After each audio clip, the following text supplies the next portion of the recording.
Hello everyone. Today I am going to discuss about the heteropolysaccharides. So before we are discuss about the heteropolysaccharide, we should understand about we should just recollect about the monosaccharide, disaccharide and polysaccharides. Right? So the definition of polysaccharide is nothing but the composition of monosaccharide will be more than 50. Right? If many number of monosaccharide subunit are connected to each other with a glycosidic bond, O-glycosidic bond, then we call them as a polysaccharides. So here heteropolysaccharides mean the composition of monosaccharide subunits which are not to be same. That these monosaccharide subunits are different. So we call them as a heteropolysaccharides.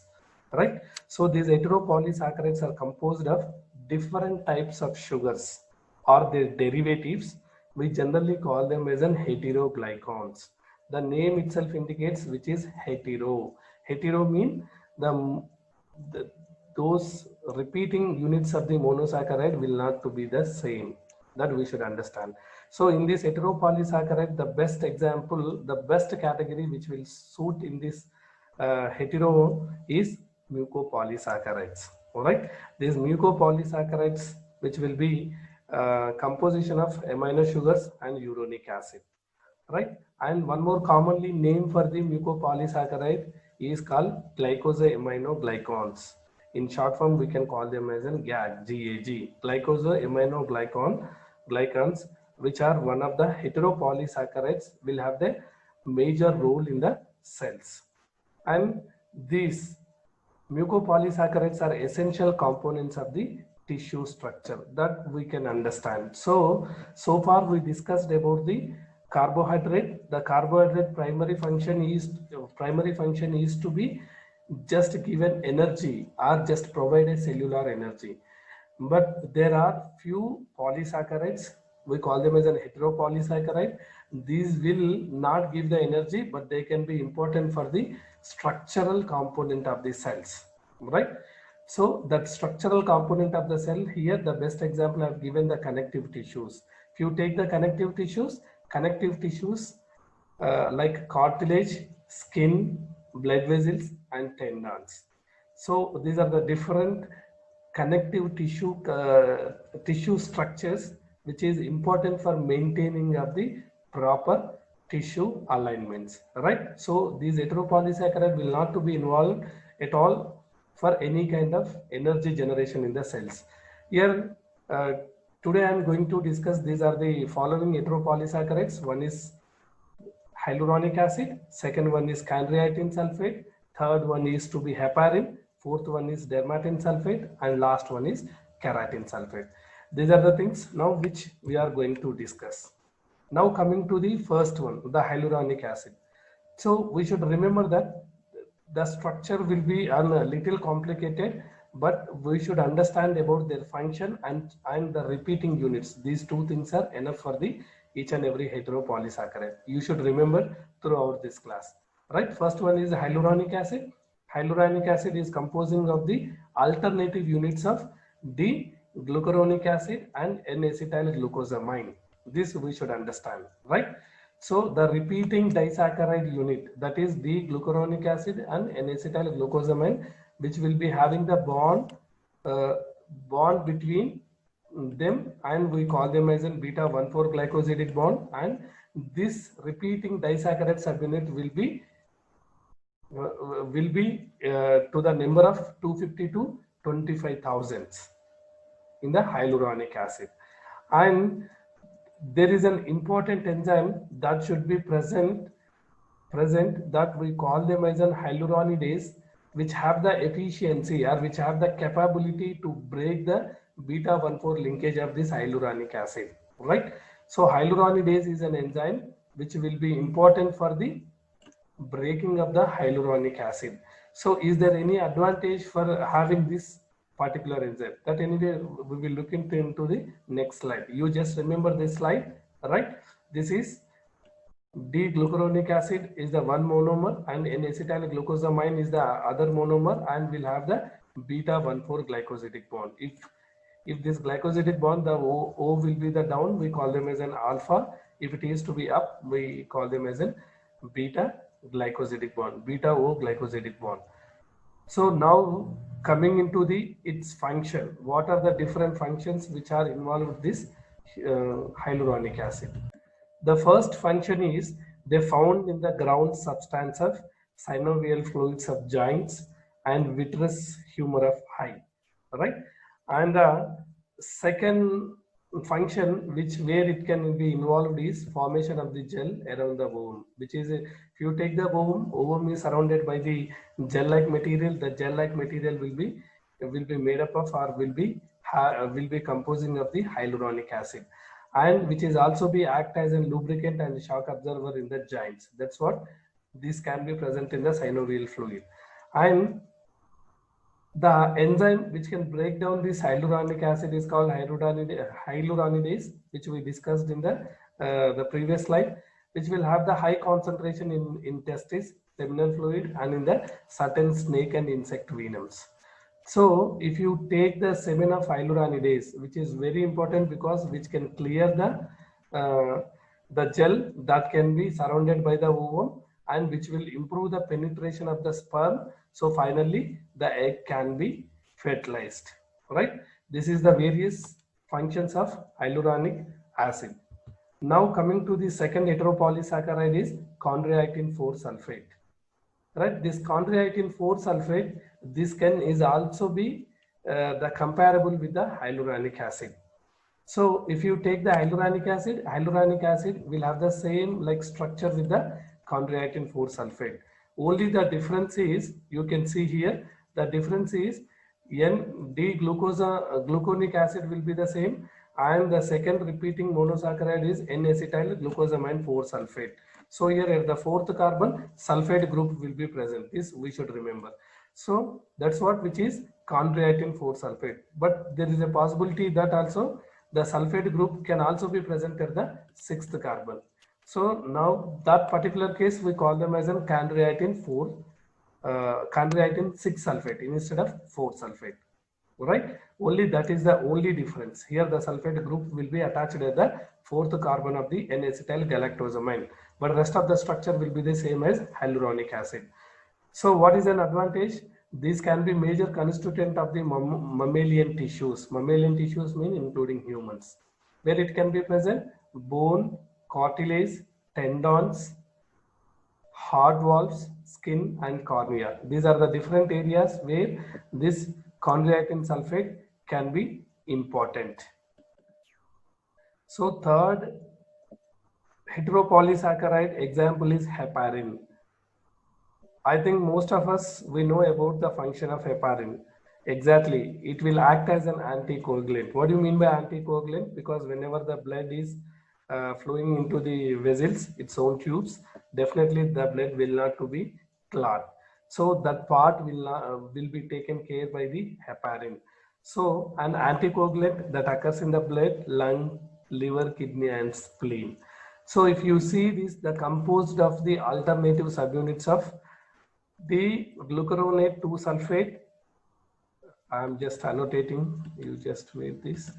So you can see the repeating disaccharide subunit is D-glucuronate 2 sulfate and N-sulfoglucosamine 6 sulfate. These are the two monosaccharide subunit will be connected with this alpha glycosidic bond and finally make the disaccharide, and this is to be repeated in many number of times.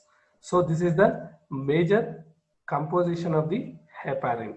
So if you see now, this heparin will also be helpful not only for the anticoagulant, which can also be helpful to clearing the lipidemic plasma. So what do you mean by lipidemic plasma? So whenever the lipids are more in a blood, definitely our blood will be looking like turbidity. This turbidity will be cleared by this lipase enzyme. This lipase enzyme will be ultimately helpful to the this lipase enzyme is to be get help by the heparin, which is an heteropolysaccharide. So this is related with the heparin.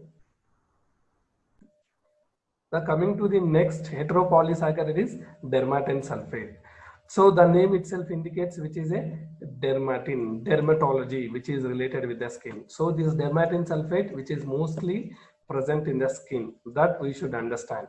So this is structurally related with the chondroitin 4 sulfate. So you just see the chondroitin 4 sulfate structure that we discussed in the second heteropolysaccharide. So where exactly this can be same, but where is the difference that we should understand? The difference is just simple that, so there is an inversion at the fifth carbon of the D-glucuronic acid. So if you take that in the first repeating monosaccharide in the chondroitin 4 sulfate, where D-glucuronic acid will be present. On D-glucuronic acid at the fifth carbon, that the group can be inversed. The inversed group, we make it to be D-glucuronic acid to the L-iduronic acid, right? So that's what, only that is the only the difference. The difference which lies at the fifth carbon of D-glucuronic acid. So here the repeating subunit is L-glucuronic acid plus N-acetyl glucosamine at 4 sulfate. So that's what, which is very similar to the chondroitin 4 sulfate. All right. Then what is the function of this chondroitin sulfate? What is the function of this dermatin sulfate? The function is simple, which can maintain the shapes of the tissues, because it is mostly related with the skin. So the skin is mostly related with the maintaining of the shapes, and so we call them as a maintain the shapes of the tissues, where dermatin sulfate will play the major role. Yeah, coming to the last one, that is keratin sulfate. The keratin sulfate, which is the last important category of the heteropolysaccharide. So this is also one of the category of GAG, that is glycosaminoglycan. This is a common name, right? Which can having the if you take the composition of keratin sulfate, the composition of keratin sulfate will have the minor quantities or small amount of mannose, fructose and sialic acid. In addition to that, the various concentration of sulfate can also be present in its keratin sulfate structures, that we should remember, and which can also have the consisting units of, you can see here, D-galactose plus N-acetyl galactosamine 6 sulfate. Here the sulfate group can be present at the sixth carbon.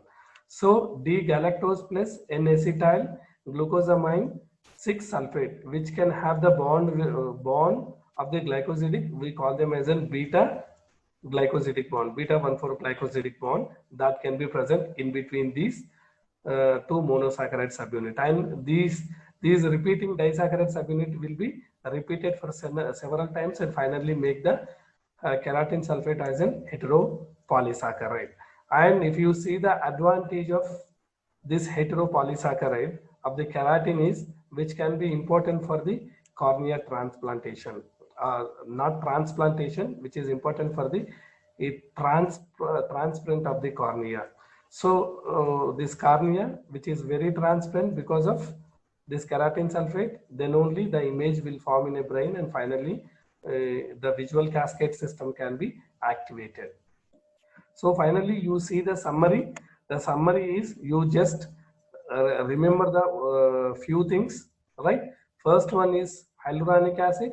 Hyaluronic acid is important, is important, and its function is act as a lubricant as well as a shock absorbent and promote wound healing, right? The second one is chondroitin sulfate, which helps to maintain the structure and shapes of the tissues. And third one is heparin, which will be important for the act as an anticoagulant. And the next one is dermatin sulfate, which can maintain the shapes of the tissues. And the last final one is keratin sulfate. This will keep cornea transparent, right? You just remember about these various heteropolysaccharides and their functions. Anyway, the composition which we will discuss in the which we already discussed in respective slides, and the tissue distribution also we discussed. You just remember about it. its name, heteropolysaccharide name, and its function. This is to be important for many different kinds of the entrances. And coming to the one more concept, that is glycoproteins. So we should remember about some application of these carbohydrates.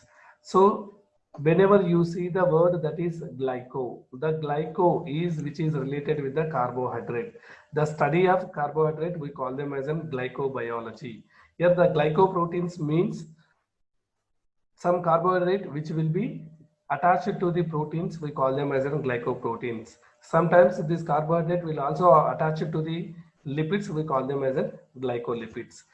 So here the bonding between the carbohydrate and protein, which is always to be an covalent bond, which is a very strong bond. And if you see its composition or its weight, that can from 1% to 90% can also be possible for the existing of these glycoproteins. Here I am going to discuss only two important glycoproteins in detail. The first one is antifreeze glycoproteins. Right, the name itself indicates which can stop the freezing, right? Freezing of water. So if you take this Antarctic fish, leave it at below -2 degrees, right? At below -2 degrees, all the content which present in the cell, including the water, that will going to be freeze. But in order to stop this, the antifreeze glycoprotein that can be overexpressed, and that particular protein lower the freezing point of water and interfere the crystal formation of the ice. So that particular fish will be survived at -2 degrees also. So if you see the analysis of this or composition of this antifreeze glycoprotein, where we found that 50 repeating units of tripeptides, right? Tripeptide which will be repeated 50 times. Here the tripeptide is alanine, and threonine, right? This is to be that linkage beta galactosyl 1,3 alpha N acetyl alactosamine. So alactosamine, that is nothing but alanine, and threonine. Fine. So where this antifreeze glycoprotein will play the major role to survival of that particular Antarctic fish. And second more important application of this glycoprotein, or advantage of glycoprotein, is to be this blood group antigens. So if you see the blood group in a human, that can be ABO blood groups that can be possible in humans. So these blood group antigens, most of these antigens will be present on RBC membrane. So they contain the carbohydrates as glycoproteins or glycolipids. The best example which I have given here is N-acetyl galactosamine, galactose, fucose, sialic acid. These are majorly found in the human blood group substances. So that is also one of the important application or important of these glycoproteins. So and finally I've made it into one important box where you can find that many glycoproteins, right? Not only the antifreeze glycoprotein, not only the blood group antigens, there are many functions that are attributed these glycoproteins, where few of them which I have mentioned here, we just go through one by one, right? Collagen is which is important for the structure, hydrolase, protease, and glycosidases. The name itself indicates these are enzymes. Ases mean these are enzymes, will act as an enzymes. Ceruloplasmin, which is important for the copper transport, and immunoglobulin, which are important for the defensive mechanism, and synovial glycoprotein, definitely, which is, as we discussed, will act as a lubricant. Tryptophan, erythropoietin will act as an hormones. Blood group substances will act as an antigens. Fibronectin and lamin, which are important for cell-to-cell recognition and addition. And intrinsic factors, which are important for the absorption of vitamin B12. And the last one is fibrinogen, which is important for the blood clotting. These are the various glycoproteins in a human in the human system or in the human body that will have the various kinds of the functions, right? So you just remember the entire class. What we discussed is you just remember about heteropolysaccharide names, right, and their functions, and you also remember about the what is glycoprotein and glycolipids, right? So the next class we will going to discuss in the one more new chapter. So thank you so much.